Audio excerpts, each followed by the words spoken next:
Okay, we're live. We're live. We're live. So here we are. We always mess up that part somehow. You have to like click it 3 times. I don't know. Anyway. I don't know, but ISO buddies, we are here and we love you and we really love Matthew Todd because he was here early. We really do. He was here so early. He's sheltering. I don't know what that means. That must be some hip thing that kids are saying these days. He's like 40, right? Something. I don't know. Anyway, we're talking about our guests already, or not even our guests. So tonight we have a good show for you on our ISO podcast. I'm Josh, or Johannes, Johan, however you want to call me. Josh is my actual name. And this is Claire over here. I'm just doing both intros. I'm just taking it over because I'm in hyper mode. This episode is brought to you by Pepsi. All right, unofficially, don't sue us. So tonight we have a really good show for you. We have 2 ant keepers. We've got some great questions because I've been in it for a little while. So I've got a couple of, hopefully more advanced questions. Claire has some more thoughtful questions from a newbie point of view, like somebody who I know nothing about ants. So do you care about ants? They're wonderful. I learned the word myrmecophagus from Zay Frank because True Facts is amazing.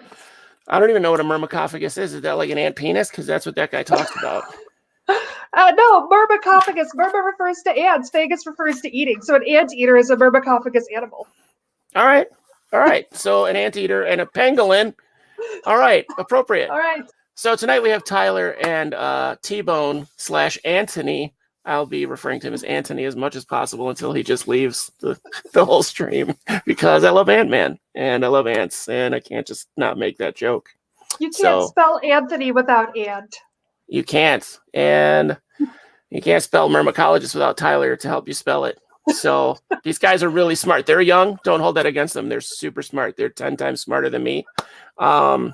Let's bring them on. Yeah, let's bring them on. Without further ado, here is Tyler, the Cheeto Man. And T-Bone, Anthony. Welcome to the show, guys. Welcome. Hey. Hello. I think this works. Let's see if we can. There we go. I like that better. Now we picked sides. It's good. We chose to be shirts and skins. We chose shirts. So you guys, no, I'm kidding. So welcome to the show, guys. We were trying to get the math on this a minute ago, but how long have you guys been in the hobby of ant keeping? Just right off the bat. Yeah, so I'll start off. Been interested in ants since late 2017. Actually been a real member of the hobby for about 3 years. Started in spring of 2018.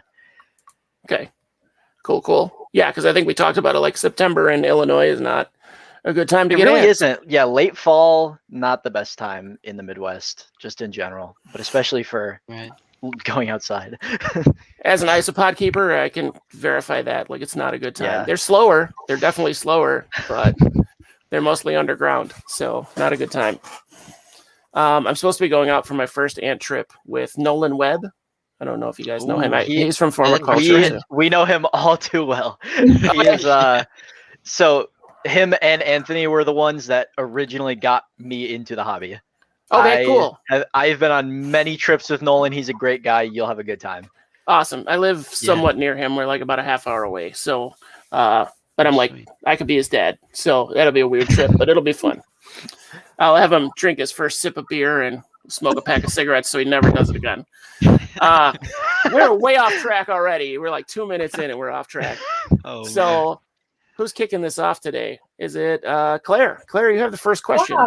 So, do you have any special backgrounds related to ant keeping or the hobby in general, education or otherwise? Being so young and not really getting to choose what your lower middle level education is, I wouldn't say from a official standpoint we do, but we are, I guess, I wouldn't say independently researched or anything, but we'll read through scientific papers, all this stuff, just to get all the good information that we can. So, and I mean, I've been into all sorts of bugs, critters my whole life, just really gotten to hyper-focused on ants in the last couple of years. So I do know my way around the dirt and getting in my hands dirty and that stuff. But when it comes to real education, nah. Yeah. But Tyler, you're going to school for it, right? You're going to be going to college for it, aren't you? I will be, yes. So I did graduate in 2020, and I Congrats. haven't actually gotten into going to college yet, just because I don't want to deal with online classes. I'm not that type of person. So I took a gap year. I'm waiting. I'm hoping to get in this fall if things work out. So we'll see. Okay. We'll go from there. Anthony, how about you? Yeah, that's not gonna be much different for me. I'm still in high school, so I guess my Okay. background is just the stuff I read. That's about Background's it. from the streets. Yeah, it's- Solid. exactly. See? Yeah, it always having like the independent research is always a little iffy, but I'd like to think that we know what we're doing at least. So Well, you have access to all those college libraries and all of their documents soon, so that'll be awesome for you. yeah, So I'm I looking guess you forward to nerd that. out really hard. I can't tell you how many times I've looked for a scientific paper only for it to be locked behind a university paywall. Oh, So geez. the cheat for that is you take the named authors and you look them up and email them because they're not getting royalties on the paper behind the paywall, and they're likely to send you a free copy. Yeah, watch our episode next week. We're going to get into that really hard with isopod stuff because we have somebody who is involved in that kind of a situation now. So That'll she's be really good interesting. at her research. So take notes on what to keep after college or during college. Let's see. So where are we? When did you first get serious about the hobby? I think we just covered that, right? That was like Yeah, we 2017. Touched on Yeah. that. Yeah. Cool. Yeah. I'm jumping ahead way too much today. So between the two of you, you can each have your own answer or not. But what do you think is the most rewarding part of keeping ants? Oh like man. You go first. Go ahead. Okay. it's the Now, chicks, right? we- It's the chicks. Yeah, of course. We did have we're kind of different. The biggest thing for me is probably one, the community, because like there's a lot of cool people in ant keeping. And then the other one is like a bit more vague kind of. It's just raising hard to raise species. And that's kind of like a deeper thing into ant keeping, but it it's really rewarding when you do something difficult or that people like consider difficult and then it actually comes out successful. It's really rewarding, especially when you share it with people. I like that. I like that a lot because I tend to do the same thing. Try to do things the hard way first, and then Yeah. just force it into working. Like you just work at it till it happens. Oh yeah. I would have to. I definitely agree with that. For me personally, my favorite thing about ant keeping is it gives me an excuse to travel a lot. Like Oh, yeah. I've gone on more day trips, camping, week-long trips as an ant keeper than in the entire rest of my life. And especially it helped that I was able to, I got my driver's license basically right as I started ant keeping, so I was able to just go places that looked interesting. But really it kicked off in 2020. I think I still lived in Illinois in 2020. I live in Arizona now. I'm very thankful for it. It was 80 degrees today. But Shut up. I'm But- 19 and it's 80 degrees where I live. I can't But, feel my knees. All right, no, go ahead.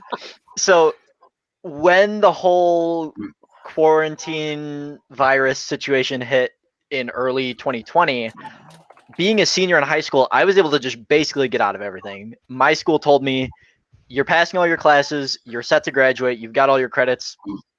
Anything online work, it's optional, it's extra credit. And I said, all right, I'm passing. I'm done. So I basically graduated in March of 2020. That was very nice. That's awesome. And I took this guy, I picked him up just about once a week, if not more, and we just went somewhere. We just drove somewhere in the Midwest that looked cool for ants. It was usually in Wisconsin, but we just It was usually a Yeah. certain sand prairie in western Wisconsin. we would be like, hey, it's gonna be 60 degrees today. You want to go look for ants at this random prairie? And we would, and it was a great time. And I carry that over here when I moved to Arizona. So I've gone on, in the last 3 weeks, I've been on 4 trips. I went to a ghost town in southern Arizona. No, 5 trips. I went to a ghost town in southern Arizona. I went to Organ Pipe Cactus National Monument, which is the place in Arizona that has like the leafcutter ants, the Atta mexicana Mexican leafcutter ants. Very Is that cool where you were stuff. posting? I saw you posting shots of you were in like a riverbed. And you saw some colonies that were not doing so good. Was that trip? Was that this past couple of weeks or no? I never saw any. Most of the colonies that were doing really well, actually, which was surprising because we're in a pretty poor drought. I think he's talking about the one that had all the fungus on the mound. That might be the one. That's the one that I noted. I didn't take a video of that, but I did. I don't know if I included it. I made a post on Formiculture, which is the greatest forum ever, of one colony that was just exhibiting weird behavior. I just wanted to document it. I think the guy that I was with got a picture of it, and maybe I used that. I don't remember exactly what I did on that post. But yeah, so Ghost Town, seeing leafcutter ants. I've been to Tucson twice, and then I went somewhere in the Phoenix area to it's called the Rio Verde. It's like just a river. So I've been doing tons of stuff with all sorts of different people. I've met a huge community of people in Arizona because before I moved here, I was like, Arizona is lovely. It's the state with the most native ants. And I visited here before and I loved it. So I was super excited to move here, but I didn't know that there was that much of a community. And so I want to tie that in as well. The trips it's the ants that give me a reason to take the trips, but it's also the people. So I went online, I went on Formiculture, I went on Reddit, I went on Discord, and I just found people that were in Arizona and they were either new to the hobby or they had been into it for a little bit but not gotten super serious. And I just messaged them and I said, hey, do you want to like join my group? I created a Discord server, a group of Arizona ant keepers, and that's one of my favorite communities that I'm part of now, is just a group of 30 odd people from Arizona, and we go on random trips together, we trade, we sell, all this fun stuff. And without ant keeping, I mean, I don't even know if I would have moved to Arizona, let alone made all these great friends here. So that's that's awesome. Yeah. That's awesome. To have something that in common with people is a good start off point too, because there's always something to talk about. Exactly. Yeah, it's definitely different from making friends, in high school. I don't, because I mean, sure, you might get along in your second period math class, but what is there to talk about outside of there? Right. Things fall off. So not a lot of kids in high school are out talking about ants. Yeah, you don't see it much. You really don't. It's a shame. Claire's got a couple questions for you guys now. I do. First things first, do you have any pro tips for the people who are just starting out or just getting interested, or like me and know nothing about ants? Okay. Yeah. My biggest pro tip is, now you probably know that you have to like catch a queen to start a colony. One of my two tips I want to give is, one, catch every queen you see at first. Like, do not pass up species, because I've seen so many people, they find a really cool queen their first year, and then their second year they didn't catch it and they are just regretting it because they've learned a lot more and they wish they had caught that queen way back when. And then another tip is get involved in those Discord servers, those Formiculture, the forums.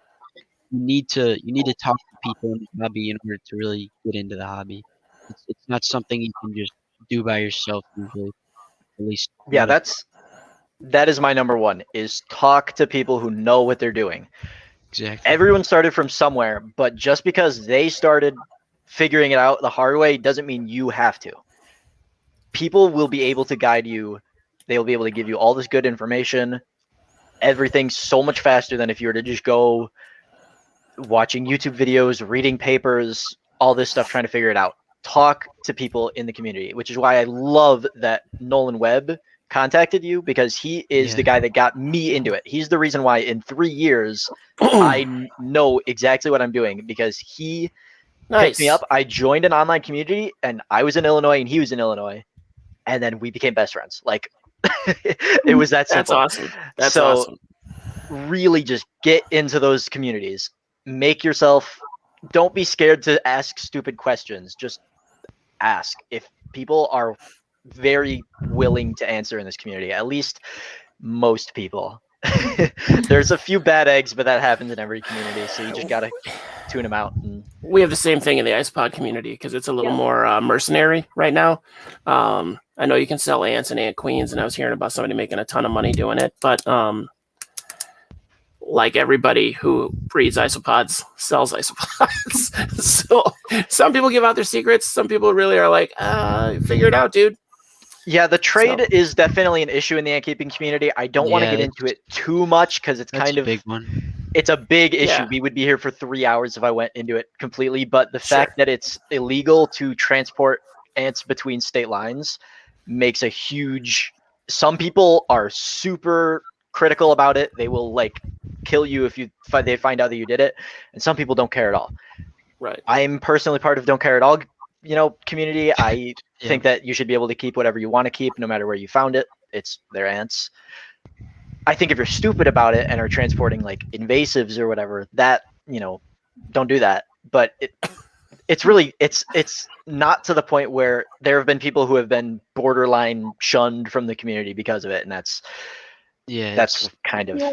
it becomes it's a big extreme. problem. It's extreme. So Nuts. you'll see that inevitably if you do get into the community, but just I say on either side, don't just take a super strong position on it. Just kind of Hmm. let it happen. It'll be there no matter what you try to say about it. I've learned that. Like, So environmental ethics is kind of a spectrum anyway, and where we are on it. it As long really as is. we're Yeah. introducing new new species to a place, once they're captive, then I wouldn't have too much of a problem with it personally. Yeah. It's it's hard to just take a black and white stance on it, and that's why I don't think you should. There are people who absolutely do, but Right. yeah, That leads that's just into- one issue that happens. So That's going to lead right into our next question. So, Perfect. speaking of ethics, how does one ethically collect ants? And what are the ethics that you normally consider, especially with wild collection? yeah, so I wouldn't say I still am, but I definitely my first year was notorious for just wild catching colonies, which the term wild catching in ant keeping is when you take a colony that's already established out of the wild. Okay. If you catch queens from their nuptial flights when they've just flown, mated, and then they're looking for a place to found their colony, that's where as an ant keeper you come, you collect the queen, and then she founds her colony in your care. Okay. That in almost every situation is going to be fine. There's some people who will get mad at you if you collect, like over collect. If you find 500 queens of the same species and collect all of them, some people will maybe get mad at you for it. I think it depends, because the ant keeping community is small enough where even if you take all the queens from this one area, one person is only going to be able to cover so much area, and that species isn't going to only exist in that one area. So it's not like you're really doing that much damage doing that, collecting a whole bunch of queens, but it can potentially be an issue, especially if tons of people start doing it. So that's where that's at with catching queens, but usually it's fine. If you find a queen that hasn't started her colony, fair game. That's most people will tell you that. That's fine. When it comes to collecting established colonies, it's a little different because if it's a dirt common species, you can find a colony every 5 feet, go for it. You're not doing any harm. There, here in Arizona, we've got at least several species like that. In my neighborhood specifically, there's 2 or 3 where any rock I flip will have one of the 3 just nesting under it. So if I were to collect a colony of them, I would never notice the difference because there's just so many. But when it comes to super rare species that might be either in low density in an area to where you can go out for hours flipping rocks, cracking twigs, whatever, and find one colony or maybe none even, then it's sort of, some people might get mad at you just because there's such a low density that any colony that's able to make new queens and release them is going to be important because those queens need to get out, right? Okay. So that's where I say it's fine as long as you're smart about it. Because if you think that collecting that colony is going to be something beneficial, because if you're able to keep it well and then tell people how to keep it well, then that reduces the chances of people going out and collecting them and then killing them right away and then maybe even going back and trying to collect more, right? So if they can do it right the first time around, keep that colony in captivity, because they last years, these colonies. They don't just die overnight, right? So if you can go out and collect a rare species and keep them for years, then and tell other people how to do it as well, then you're reducing the chances of people collecting hundreds of queens of that species or multiple colonies and killing them all. That's just where I'm at with that. So Because keep conservation in mind. yeah, basically. So if you're going out and collecting 100 colonies that are already established, you're going to have an impact on the population. But you also can sort of prevent that happening by collecting a colony as well. Because then if you teach people how to keep them, especially if it's a rare species that people don't keep very often, And if then you're you going can into get the the trade, information. then you'll have your own queens to pass on to start new colonies from captivity. So that is definitely species dependent. Okay. I actually have a colony that has new queens and males right now. But unfortunately, there's just not really much that'll happen with them. I could take their setup outside on a day that they might fly, open the lid, and see if they'll fly out and start a new colony. But they're not from where I live currently. They're from elsewhere in Arizona. So they probably wouldn't survive either way. Yeah. So it just depends on Yeah. if you were really determined, you could go drive back to where you collected them and release the elates, but even then there's no guarantee. So it's That might just a be 50-50 type important if deal. we get into the rarer species or the species who are likely to be on endangered or threatened status. Okay, I'm going to pull a question from the comments that I think is quite Yeah, interesting and I was going related. to pull that too. Yeah, I was Yeah, going to pull that okay, too. so Josh, you ask. Oh, okay. So I'm going to put it across the screen, but you'll be able to see. I think this is the question. So what are your Oh, thoughts on yeah. pulling an established yeah. colony? You can see it. That's- You can see it. That's probably gonna be okay. Yeah. I have done that a lot where actually I haven't done it successfully because like for example when I was younger my So you're like running in at the last second and it just explodes. And you're like, shh, damn it again. like when my parents were used to still spray the yard. I keep them from doing that now. But Okay. there was colonies like in my yard and it was Tetramorium.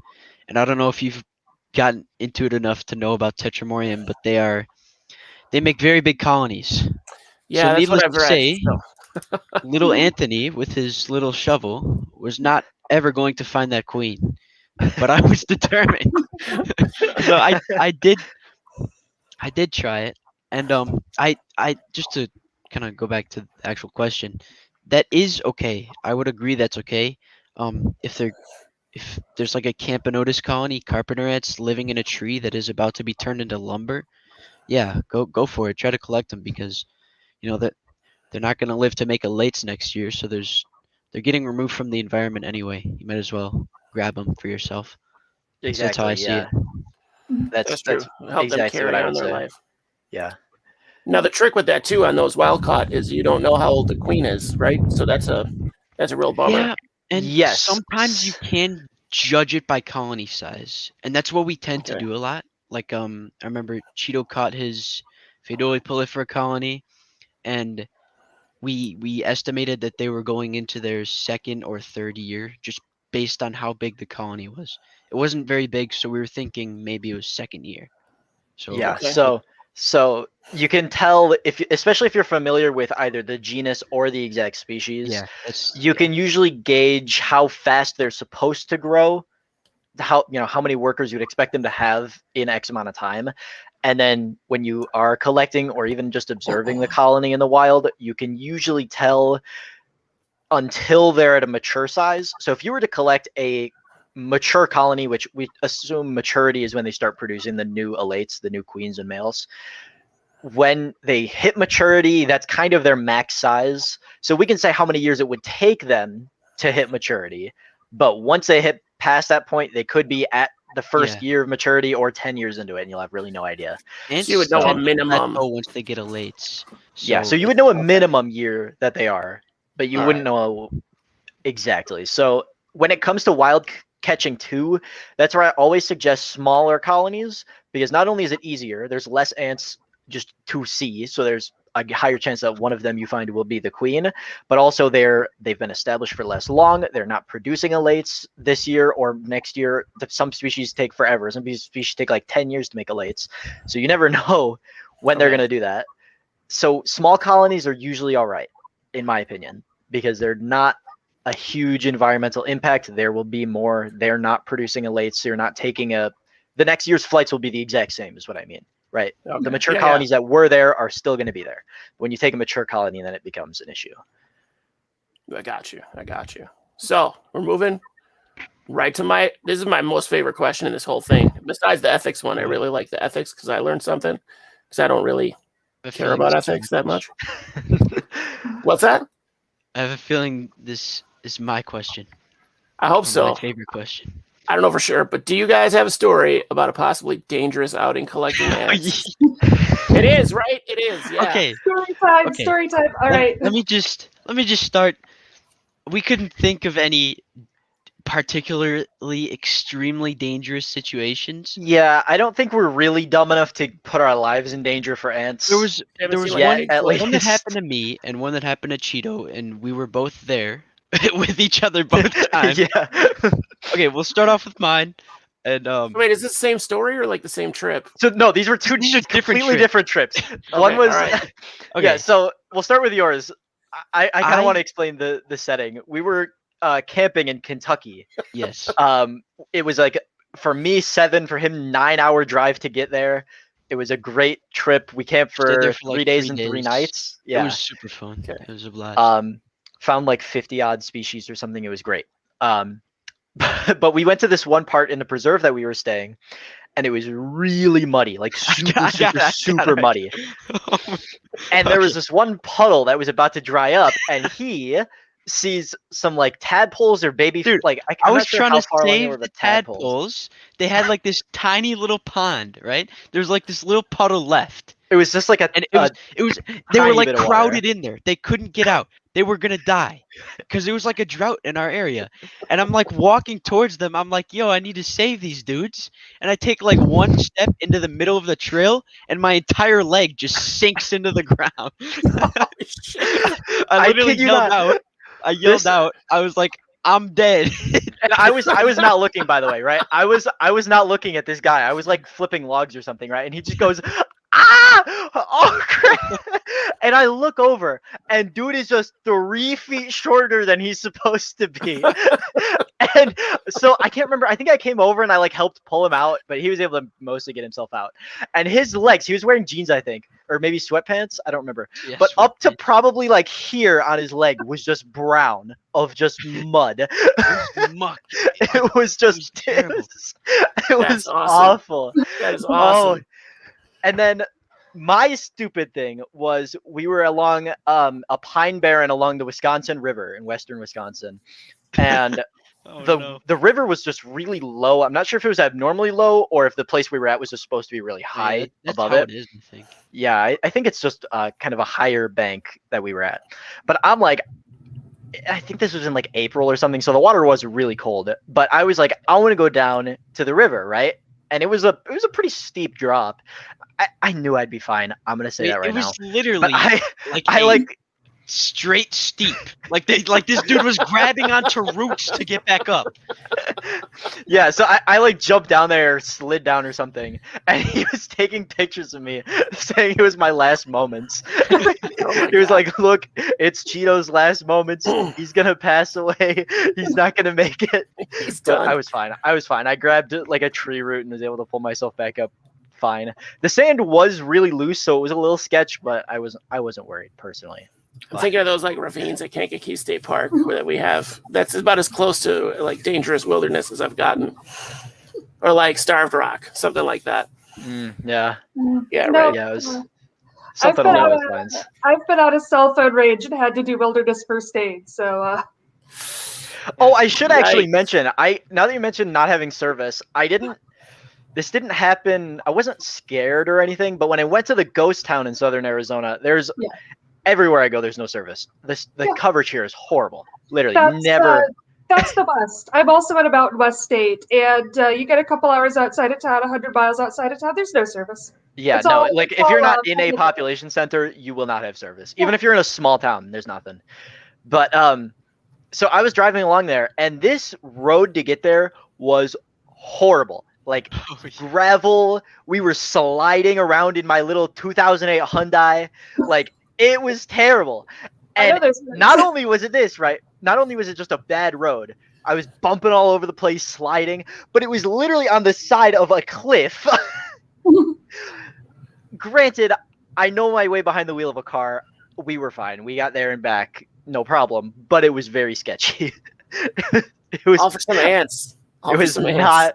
It was not They were good ants. You have no what idea. my car was designed to do. Oh no, sometimes you just have to take the car off road. Not Yeah, off I cliff mean, though. it knows what it's.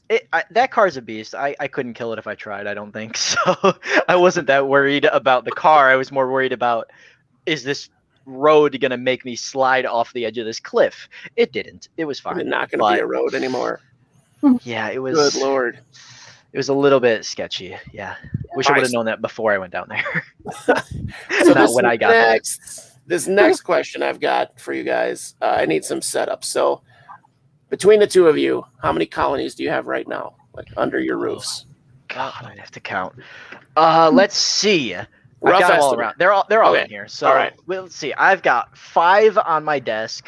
6, 7, 8, 9, 10, 11, 12, 13, 14, 15, 16, 17, 18, 19, 20, 21, 22, 23, 24, 25, 28, 29. 28. 29. 29. All right, so roughly Yeah. 30. For Yeah. math's sake, I'm going to say Oh 30. jeez. Okay. Anthony, I you have can 10 on my guesstimate. table. 5 right here in my fridge, and then probably about 50 on my shelves. 50 colonies on your shelves. Yeah, 50 tubes. I feel like So such a probably around rookie. a little over 60. And All I right. should mention And that- too that that's a my low collection. point. My collection, like, yeah. both of us so, are down bad on the ants. We usually have like over 100. yeah. This is I a think low the most point. I've had at one point was like 300, 400, something like Now, that. are you I had a counting lot. like just the test tube, the ones that are still just in the test tubes? Yeah, I am counting. Individual I only colony. have I think 3 right now. But like Okay. for example, here's a queen I collected on Mount Lemon in Tucson Oh, she's a big one. like 2 weeks ago. Yeah, it's Campanotus queen, so carpenter Okay. ants. Except they're not really carpenter ants out west because there's no wood for them to nest in the desert, so they do nest Yeah. in the ground. Okay. But yeah, that's the type that she is. She's great. I like her. All right, so that's the setup. So you've got like 80 colonies between you right now. What Yeah, do you just think about. is the most underrated species to keep as an ant keeper? I think We're gonna in have agreement. similar answers. Yeah. Okay. We're both thinking Myrmica because well overall Myrmica they're is one of seen- my answers. Yes. Yeah. They're seen as like a northern temperate kind of boring species, or Okay. genus, nice. But they're like they're commonly referred to as fire ants because they can sting and they will sting you if you dig up their nest, but they're really docile when foraging. And their stings aren't bad according to Cheeto, who got stung while digging up their nest. So yeah. Yeah, They're super underrated, but in my Okay. opinion, they're super cool. Yeah, so we both have colonies of Myrmica. They're great. Yes. My colony is doing all right. I don't feed them as much as I should, but they're doing good. Okay. He's got a colony that is amazing. They have like 100 workers in just a couple months, which is More than they that. got more than 100 probably, right? Yeah, Yeah. now at this point. But they're insane because that is, I mean, they are small queens compared. The workers are almost the same size as the queen, and so when you find colony size, there's a few things that are important. It's the size of the queen compared to the workers and the size of the eggs, pretty much. So small eggs, the queen can make a lot more tiny Right. eggs than a couple of big eggs.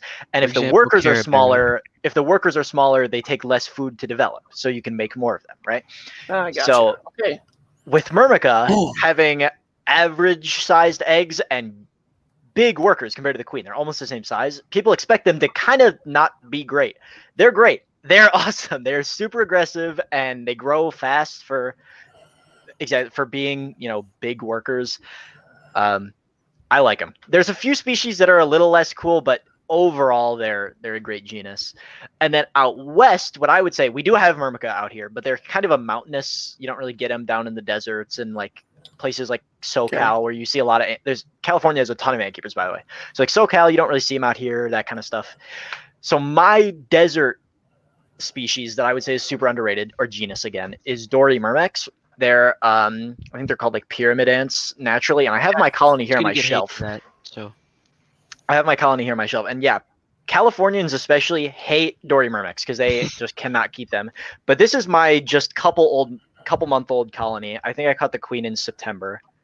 That is a You see swarm. that they have a ton of workers. It's kind of hard to tell for real, but they are no joke. And they're very ravenous. Their outworld is full of dead crickets. If you can't see it all, but trust me, it's full of dead crickets. No, there's no Yeah. seeing in that. Yeah, sorry. Yeah, it's too much glare. But they have been a ton of fun. And I was expecting when I moved out west, people were like, "Don't bother with Dory Mermix. You're gonna find tons of queens, and they're gonna suck." And I said, "You're wrong. I don't know anything about them, but I'm gonna keep them just to spite you." And I did. So I would So do you like recommend them them out to of do it too. spite? It was not hard. right. It wasn't even like a difficult oh people only do bad with them because they're like really difficult. That's not the case. They are extremely easy. People just don't give them a second thought because they're common as dirt. People catch tons of them, and they can be a little stupid. They can be a little annoying, but I really like them. So that's for me. That's fair. That's fair. That So many just cool translates answers. super well into our next question. It always does. Which would be, what would you say is the best beginner species overall? Or Oh, no. genus, as the case may be. Yeah, so I would not say those guys. I tend to not suggest tiny ants because they can be a pain to contain, especially if you're not the ant keeping community. Like it's very young. The average age is probably mid-teens in the ant keeping community. So these people a lot of times just don't have a ton of money to drop on stuff. So you can't get your fancy barriers, this stuff you see here. It's called Fluon PTFE Insectislip. It goes by 1,000 different names. Basically, it It's means not that ants cheap. can't climb it. And yeah, it's not like horrendously expensive, but it's like $30 for a bottle, and the bottle will last you years. But it's it's a big startup cost, so a lot of people just don't Right. have it. Yeah. So tiny ants become a pain because they like to just swarm everything. They sit on the lid of your setup. If you try to take it off, they'll go everywhere. They're fast. They can slip through cracks, all that stuff. So while small ants can be a lot of fun, I tend to encourage beginners to stay away from them, go medium large. And so one thing that you'll hear a lot, especially in the East, where they're very easy to get a hold of, is Camponotus. Great genus. They're big. They're fun to watch. They really are very characteristic. But They're huge and they have personalities, and my mom had to kick some out of her basement a few years back. But they still Yeah, live see, in the that's- wood pile in the yard. see, that's the issue, right? Is that Camponotus are known as a house pest. So again, the young community, a lot of their parents will not let them keep carpenter ants because they're scared that they're going to get out and get into the house, right? So that's one issue. The second issue is hibernation. It's not a complicated process, but it can be a little risky, especially first year. You will just get some random deaths in hibernation. It just happens. So, and that's a genus where it is absolutely required. If you don't hibernate them, they will die. Like it is basically hibernate them and have a 90% chance of success, or don't and they will die. So it's kind of a tricky thing for newer people. So you will hear Camponotus, and I do really love Camponotus. They are a good, and they're not horrendously difficult, but there are easier, I think, out there. Unfortunately, it's only in the western, like the southwest US. But one of my favorites is Novomesser. Novomesser, it's a genus of large ants, like very large. I've got them on my desk as well because they're one of my favorite colonies. Bravo. All right. You came prepared. And this is actually a smaller worker. They do have a little bit of size variation, but pretty decent size. You can see her kind of in my hand there. Mhm. They're not not bad. willing. She is not happy. No, they're very aggressive, which can be annoying, but they don't sting at all. Their bites aren't horrendously painful, and they're really easy, like super brainlessly easy. You just throw food at them and keep them hot, and they just go crazy. So that's what I would suggest to anyone in the Southwest. Outside of there, it becomes a little bit difficult because you have to balance pros and cons and stuff. I don't know what he would say for the East. Yeah. So if I like go back to the original question, what is the best beginner ant species? It's gonna vary by region. like every Yeah, that's true. area has different ants. So, but I'm kind of, I'll be brief, but like I'm gonna go the opposite way of Cheeto. And if you're in the United States, especially in the north, get Tetramorium because they are just dummy easy. They're not as bad as Cheeto was describing, think Cheeto was probably Tetramorium thinking are of not. I Papillon. wouldn't call them small. I'd call them small medium. You know, they're Maybe medium small. they aren't as good climbers as like the Yeah, that small too. ants that Cheeto's talking about, and they're not insane. But I'd probably say either Tetramorium or Formica. Both are pretty easy. So now the Tetramorum, most of them that you're talking about are like your pavement ants, right? Your common. Yeah, they're Yeah, small that'd be a black common name. pavement ants, and then yeah, Formica, Subcericea are like the ones that make the small mounds, and they're pretty big compared to the Tetramorium. They're pretty easy to tell apart. Yeah, Okay. and I actually do kind of agree with Tetramorium. It's kind of a rough area because they are invasive in the U.S. But they But don't die. Like in they're amazing to make the captivity. first mistakes They on. they will Cool. they will be very forgiving to first mistakes. They grow fast, so they don't get boring.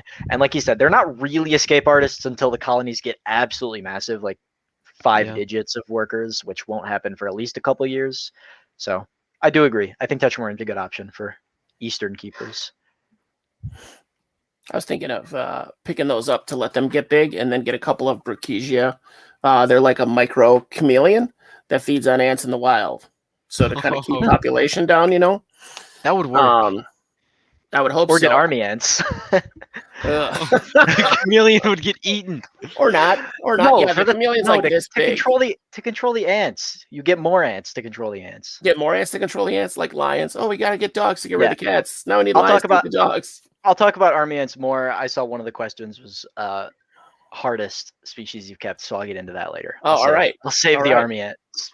That's right. You said you kept those. I have. It All was right. great. Sorry, I didn't want to jump the gun with thought about lizards, but No, So you're now good. we've Go ahead. talked about- what was that? No, go ahead. Go ahead. You're fine. Go ahead.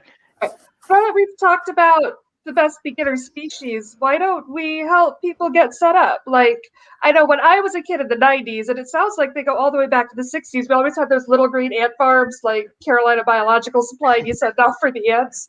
I'm assuming that's not the best setup. So, It are is they not. still a thing? Are they still around? And what should we do that's better? So yeah, you will see the gel farms in your Walmart toy section, and no one who's really serious about it will get those. I've sometimes seen posts online about like, oh, I wanted to get into ant keeping and my wife or my mom bought me this. Is there anything useful I can do with it? Because they know it's not good. They know it's not good, right?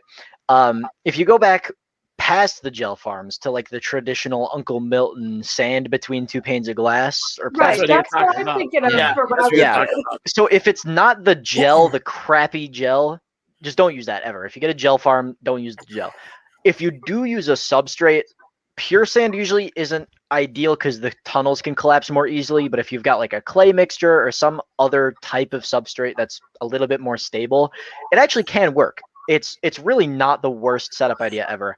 And people will actually in the community make sort of similar things where they'll take one container and then put a smaller container in the middle and then dirt. So it's kind of like a 4-sided version of that. That's what I'm working on right now. They dig around it. Yeah. So I've seen those setups. They work for like great. I mean, as long as it's a species that's not, doesn't do bad in dirt for whatever reason, which they're ants, they live in dirt unless they're like a wood nesting species. You really don't get issues with it. So those do work. Those you can make them work, but they have also come a long way in the, they're called formicariums technically. It's a fancy name for an ant farm. And so really the main thing, and if you're looking to purchase one, make one yourself, the biggest thing is hydration. If you can't keep the chambers humid, and if they can't, get access to water, your formicarium will not do well. The ants will die or they will do poorly. In, like less than 24 hours if they don't have water. Water Yeah, is so- more important than food or anything. Yeah. So if your formicaria do not have a good hydration system, they will not work. Even if they're not dying, even if they can get water, but the humidity is too low or it's unstable, it can be really bad. There is a company, Tar Heel Ants. I just showed you one of his nests with my Dory Myrmex in it, but he used, I don't know if he's the first person in ant keeping or anything like that, but he's the most prevalent in the US, and he uses a water tower. It's like a mesh sort of it's sort of like it's just like a mesh it's a dish with a mesh on top. You can kind of see it in there, and you fill it with water, and it just evaporates into the chamber and keeps everything nice and humid, and it works perfectly.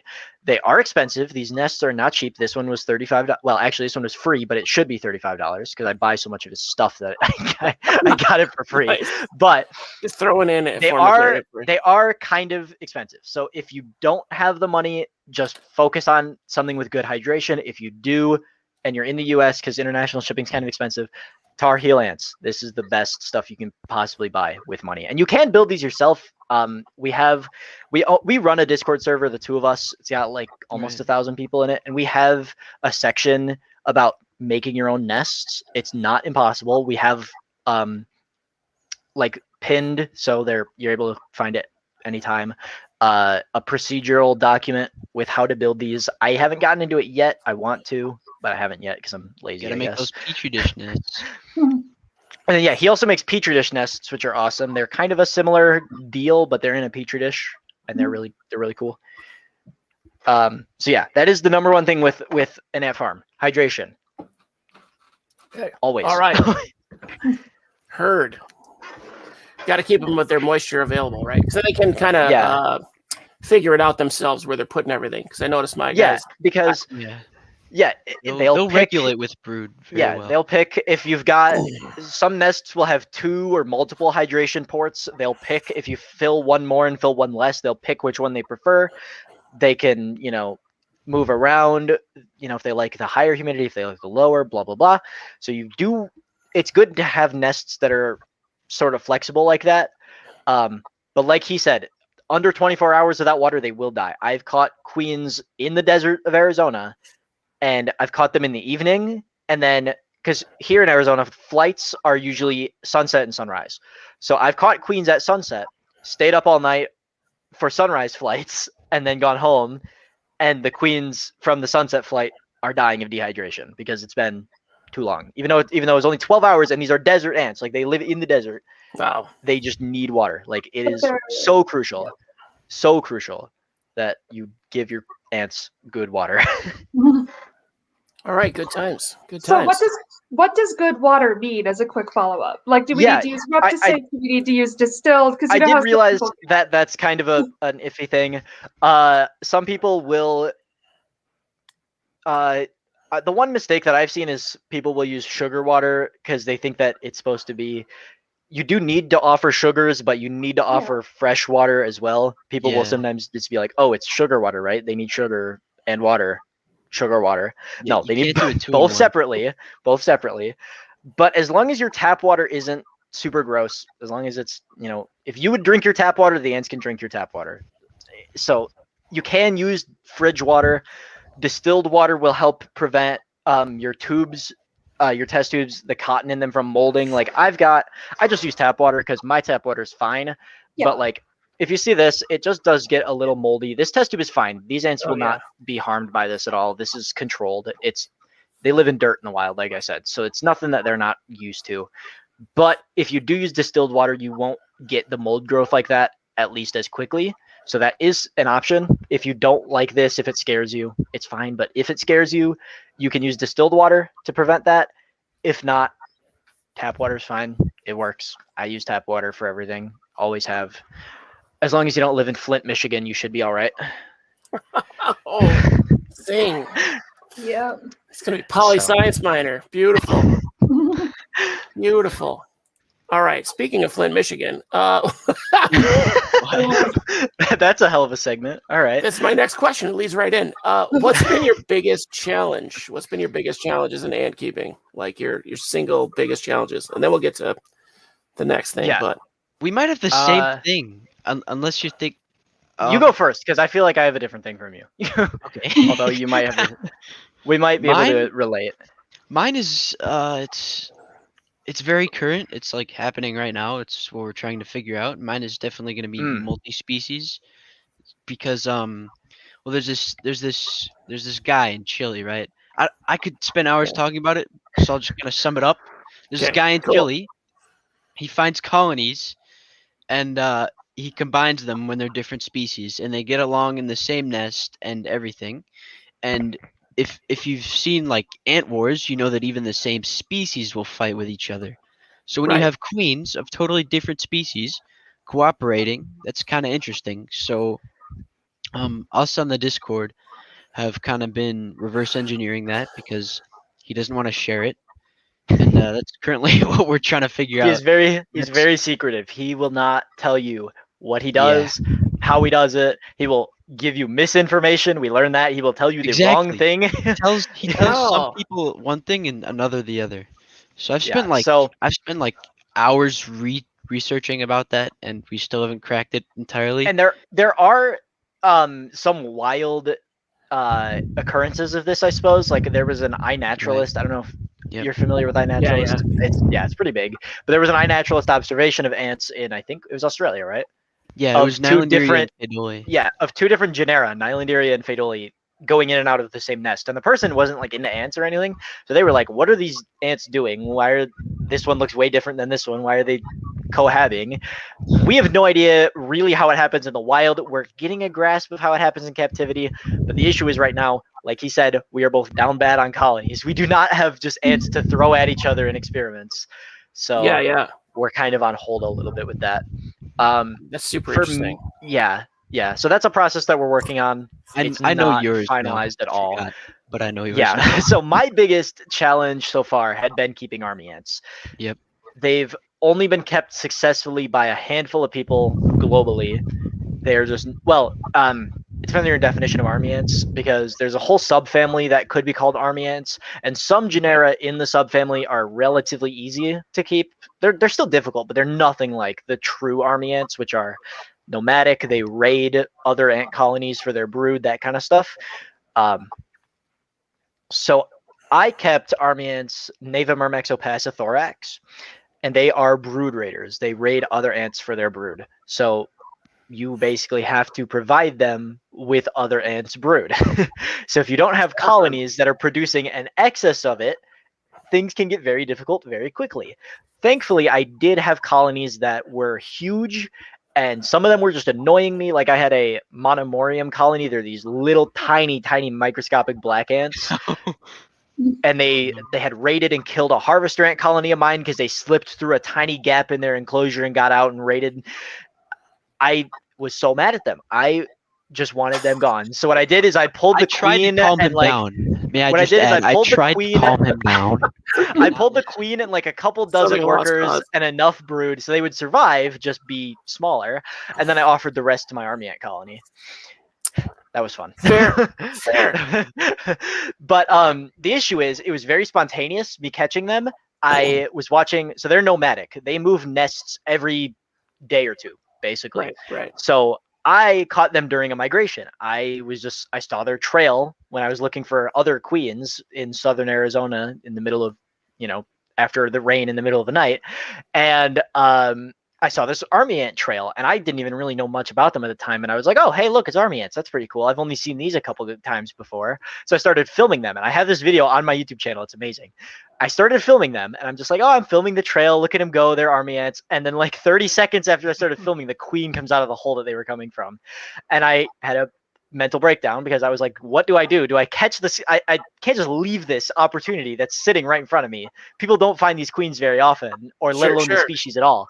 So I decided to catch them, even though very few people have kept them successfully. And I just decided to try it.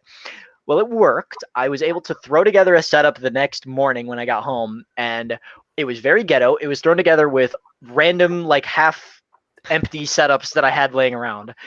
And it worked for about a month. I was keeping them successfully. I got them through a whole nother generation of workers.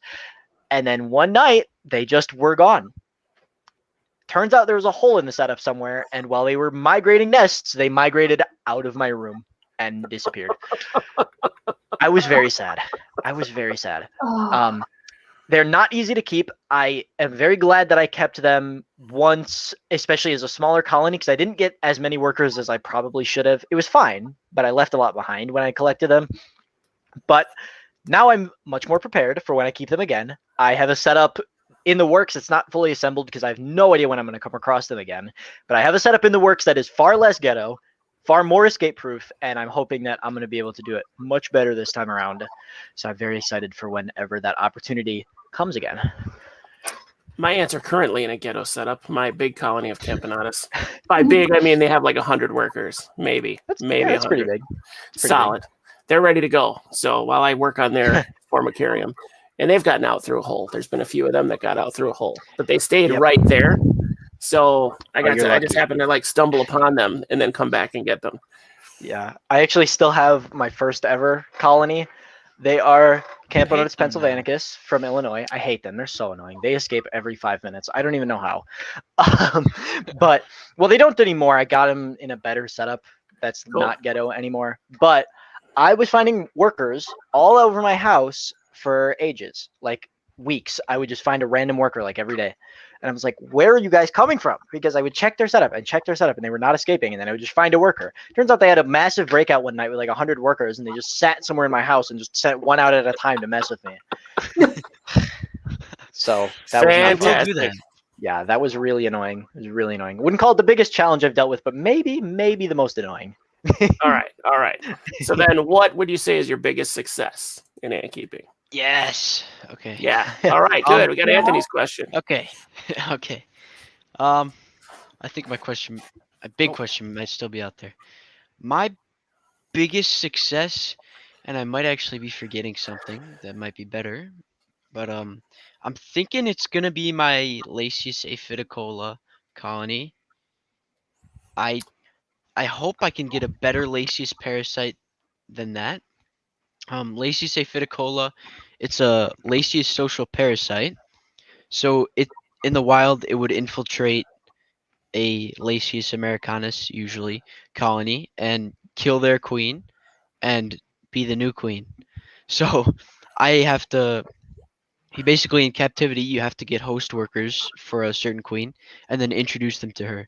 So I did that with a lot of host workers. So you can imagine the first biological workers, it was a giant pile of brood. I think I spent like 20 minutes counting. It was more than 300 brood items. And that was just when the colony was in a tube, just a couple of months after she had That's impressive. gotten hosts. And the colony got up to about 125 workers before they died due to tetramorium. Oh, dude, to the invasion. Okay. All right. Yes. Yeah. So They he don't used to play that. have a mature Tetramorium colony. He was like 4 years old or something in a Yeah. dirt tank, and they would escape literally every day and just get everywhere. And one day they got out and they raided his Lasius parasite colony, and he was the maddest person on the planet that day. And he took them outside and he dumped their setup into his pond in his backyard. Wow. No, not the whole thing, just the queen. Because I didn't want to make another one of those colonies in my backyard.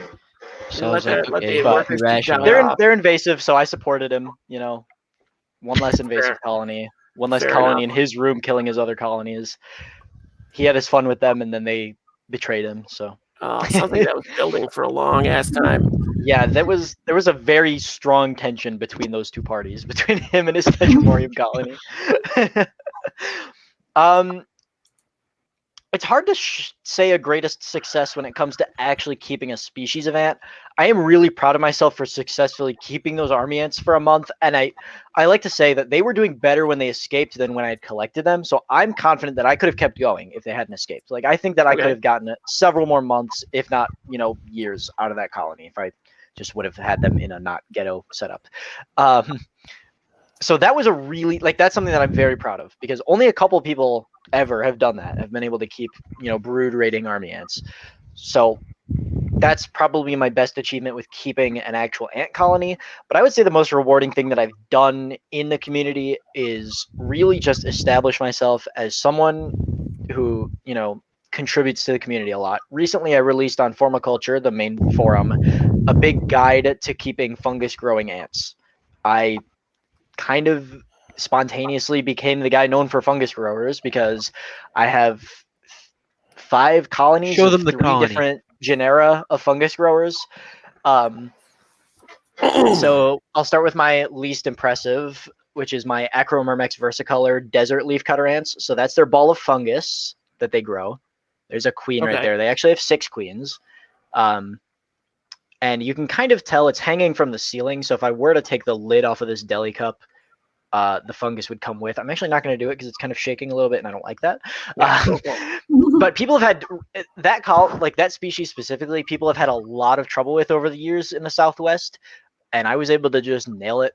Not really first try, but I was able to get a fairly good success rate with them this year, and so I released a guide on how to keep them, as well as this one's going to be really hard because their setup is giant. But I have Okay. Ada mexicana, which are Mexican leafcutter ants. They are the ones that I went to southern Arizona to find The earlier queen this is an year. inch, Oh, by wow. the way. It's the Yeah, the biggest queen is ant in inch North long, America. and she's in that fungus ball. They are my best colony easily.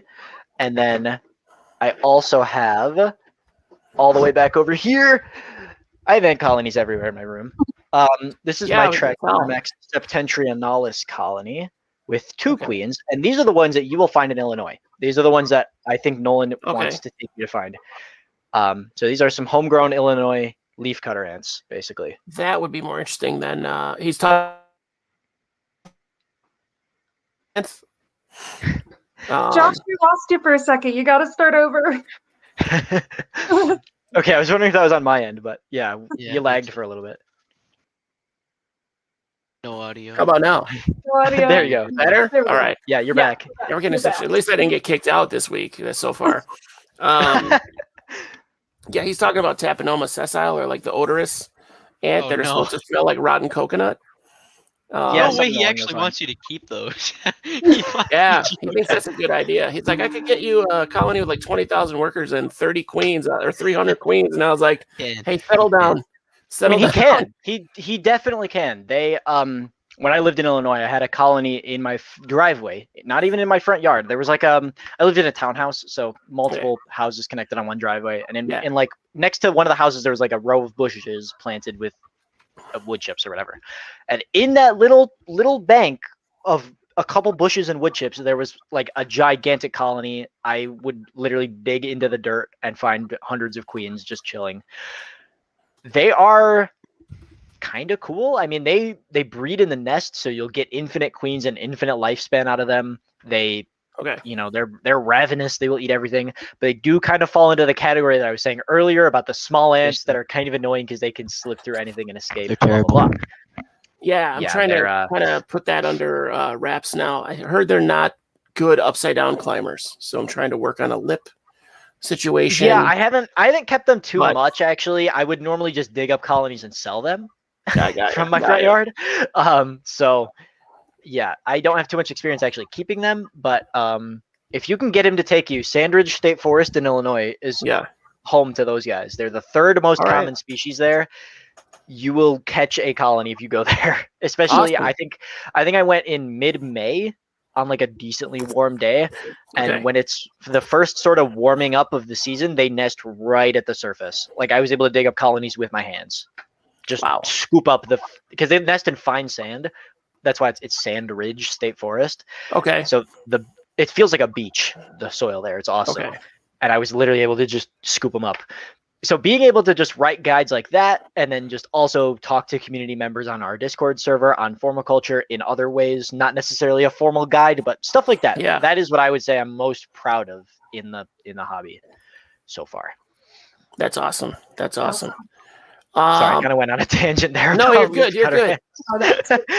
They're fascinating. I think they're fascinating ants. And there's so many different species that do it in such different ways that it's just amazing to me. So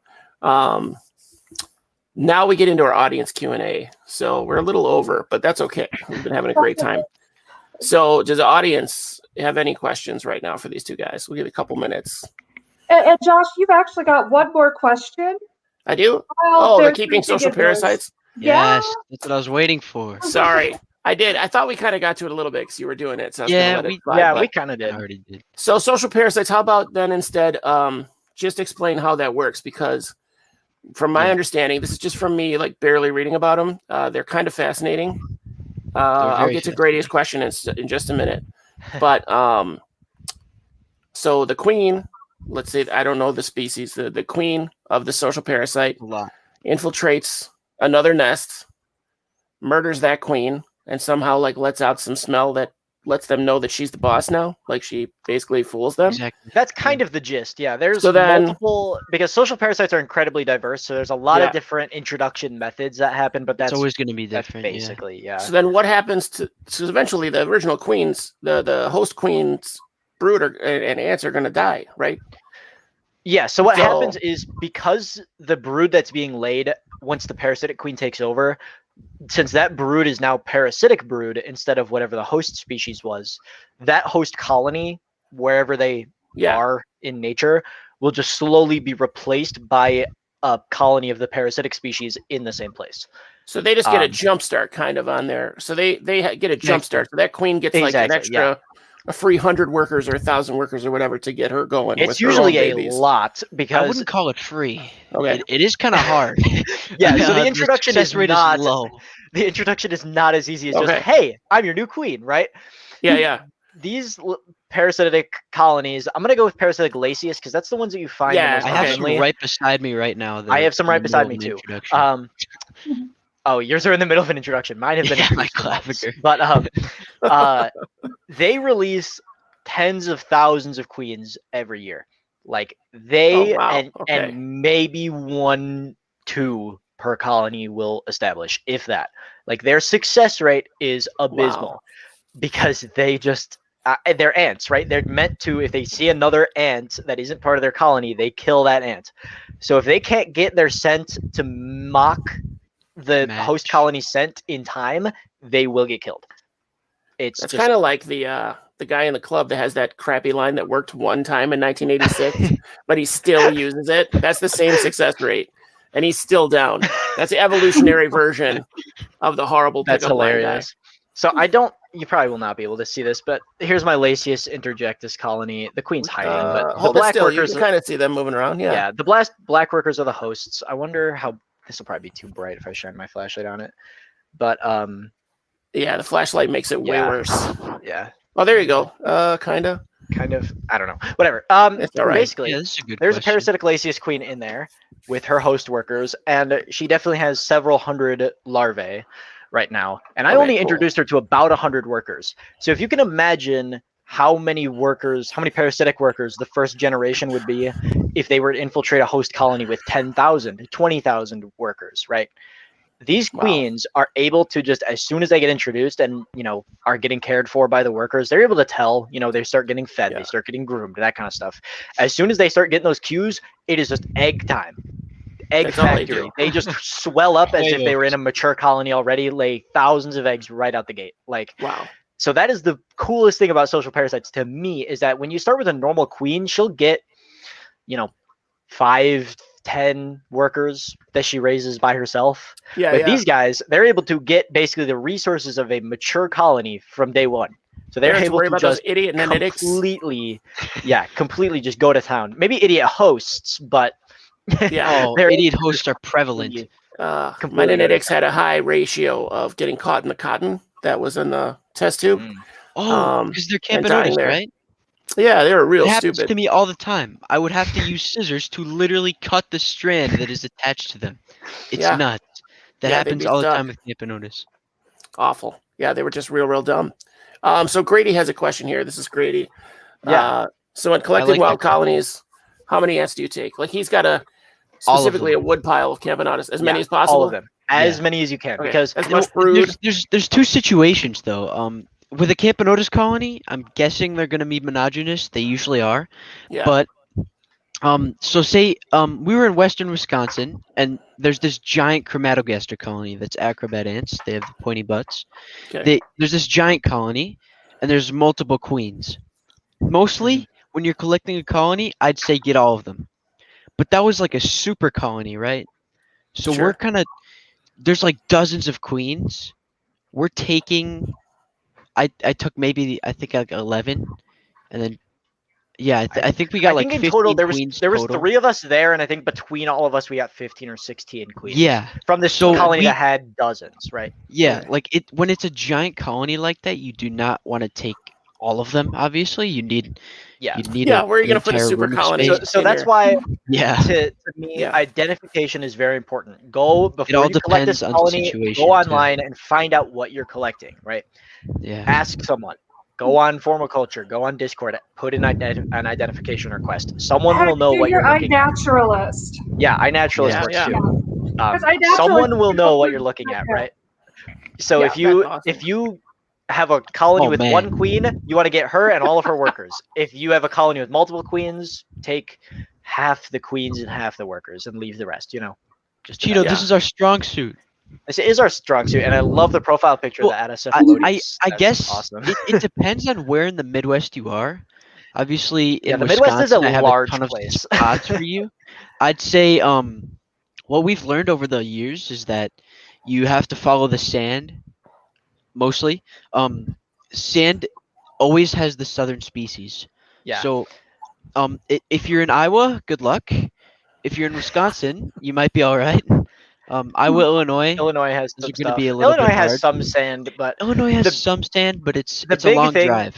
the big thing is that sand has special thermal and drainage properties. Basically, it heats Right. up really fast and it just holds water differently than your muddy dirt, regular dirt that you see around the Midwest. And so, if you can find a place with nice sand, the ants there will be what he calls like the southern species. So your Yeah, you'll Phaedoli, have Phaedoli, Forelius. yeah, like Sometimes even basically Dorian species that you'd Myrmex. only expect to see in a warmer climate. Right. So, if you can find a sandy area, chances are the ants there will be much better. So, chase the Oh, sand. that's awesome. Yep. Chase the sand. Yep. I think that's all we've got. This has been super educational. Yeah, Like it's been I've taken notes. I've literally taken notes this episode. I was gonna say I tried to cover as many bases as possible with this. Right. Oh, Emmett's in So- Chicago, so I'll have to chase some sand you're with in Emmett Chicago. sometime. Okay. In Chicago, there's I would say We the can- we- closest I can is probably send the him Indiana to- Dunes. Yeah, I can send him to Pembroke if he really wants. I think there's Maurice there. Yeah, there's Maurice at Pembroke, and that's like maybe an hour south of Chicago. Okay. But yeah, the Oh, that's Indiana right, sand yeah. dunes, that's on Lake Michigan.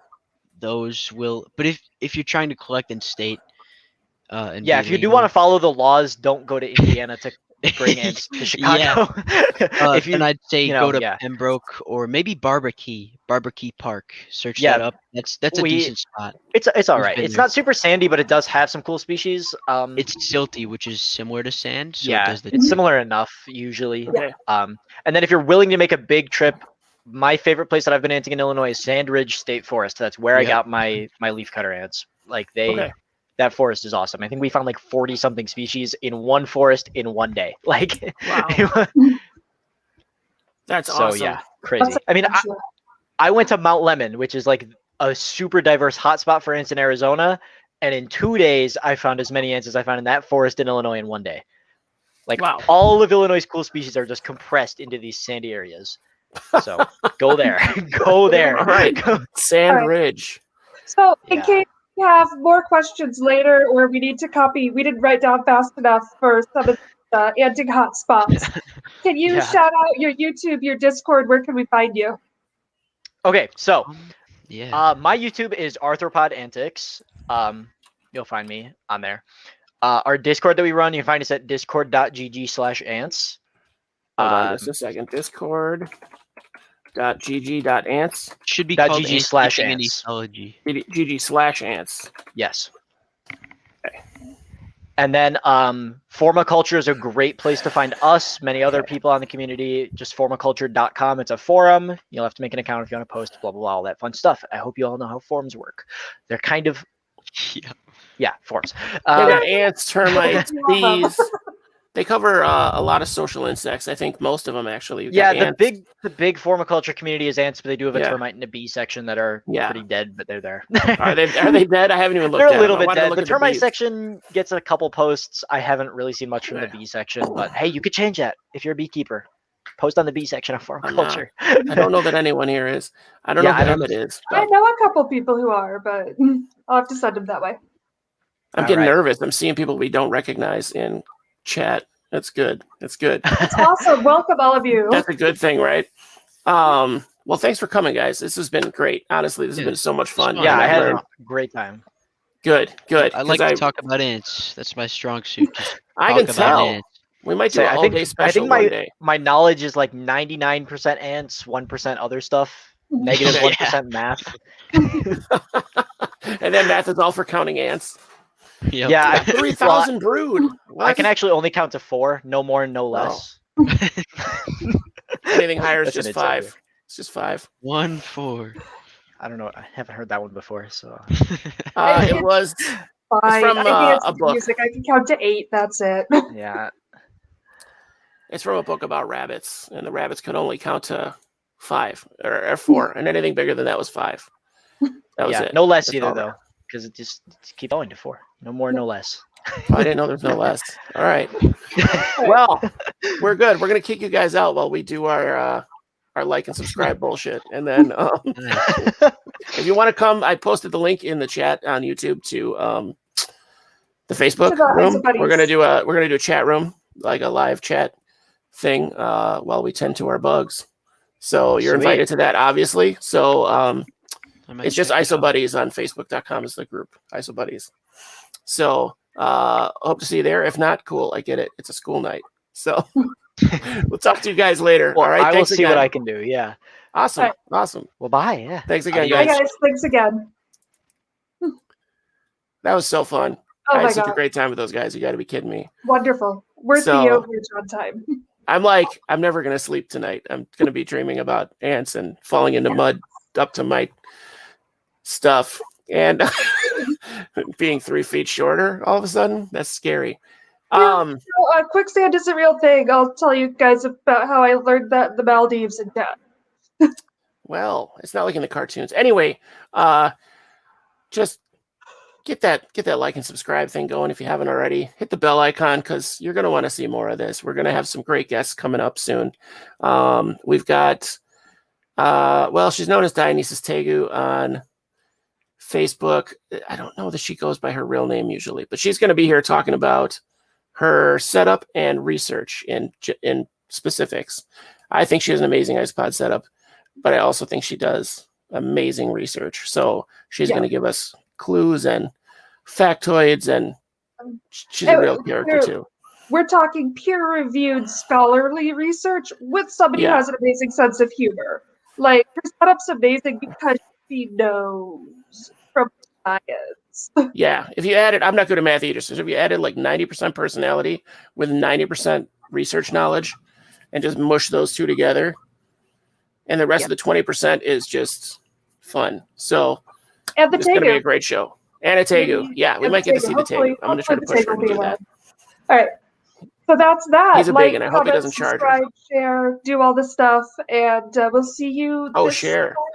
Yep, we will see you next week because every Tuesday we're here with a new interview. We are. So ISO Buddy's out. And I got to click it again.